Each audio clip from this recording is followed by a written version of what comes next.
ಗೊತ್ತಾ? ಮಳೆ ಬಂತಲ್ಲ ಇವಾಗ 2 ಸೆಕೆಂಡ್ಸ್ ಮುಂಚೆ ಏನಿಲ್ಲ, ದಪ್ಪು ಸಿಡಿಲು ಬಂತು, ಗುಡುಗು ಬಂತು, ಮಳೆ ಬರುತ್ತೆ ಅಂತ ಅಂದ್ಕೊಂಡಿರಲಿಲ್ಲ.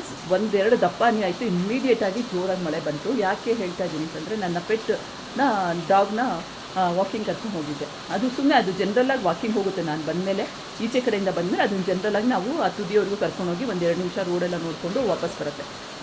ಜೋರಾಗಿ ಮಳೆ ಬಂದ ತಕ್ಷಣ ಅದನ್ನು ಸಹಿಸ್ಕೊಳ್ಳೋಕ್ಕಾಗಲಿಲ್ಲ. ಅದಕ್ಕೆ ಮಳೆ ಹನಿಗಳು ಜೋರಾಗಿ ಬಿದ್ದಾಗ ಅದು ಎದುರುಕೊಂಡು ಮನುಷ್ಯರುಗಳೆಲ್ಲ ಓಡ್ತಾಯಿದ್ರು. ನನಗೆ ಭಯ ಆಯಿತು.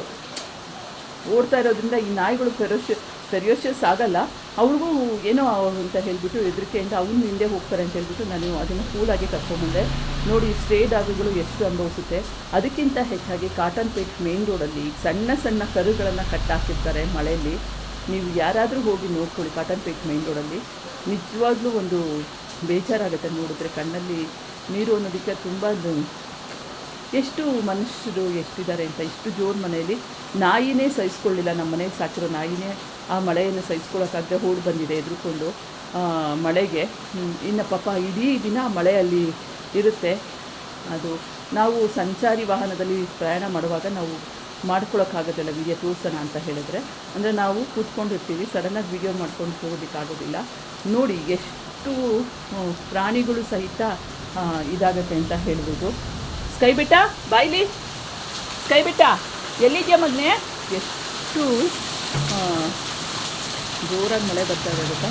ಸ್ಕೈ ಬೆಟ್ಟ ಬರ್ತೀಯಾ? ಒಂದು ನಿಮಿಷ, ಎಲ್ಲೋ ಹೋಗಿದ್ದಾನೆ, ಇಲ್ಲಾಂದರೆ ತೋರಿಸ್ತಾ ಇದೆ. ಎಷ್ಟು ಬಾಬಾ ಸಿಕ್ಕಾಪಟ್ಟೆ ಜೋರಾಗಿ ಮಳೆ ಬರ್ತಾ ಇದೆ. ಈ ಮಳೆ ಎದುರ್ಕೊಂಡು ಓಡಿ ಬಂದಿದ್ದೀವಿ. ಕಾಣಿಸ್ತಾ ಇದೆಯಾ ನನಗೆ ಎಷ್ಟು ಜೋರಾಗಿ ಮಳೆ ಬರ್ತಾ ಇದೆ ಅಂತ? ಅಷ್ಟು ಜೋರಾಗಿ ಮಳೆ ಬರ್ತಾ ಇದೆ ನನಗೆ.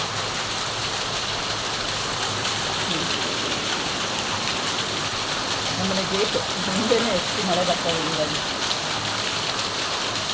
ಇಮ್ಮಿಡಿಯೇಟಾಗಿ ಶುರುವಾಗೋಯ್ತು ನೋಡಿ, ಎಷ್ಟು ಜೋರು. ಕಾಣಿಸ್ತಾ ಇದೆಯಾ? ನನ್ನ ಕಾರ್ ವಾಶ್ ಕಾರ್ ಕವರ್ ಹಾಕಿಲ್ಲ, ನನ್ನ ಕಾರ್ ವಾಶ್ ಆಯಿತು. ಗಲೀಜಾಗಿತ್ತು, ವಾಶ್ ಆಯಿತು.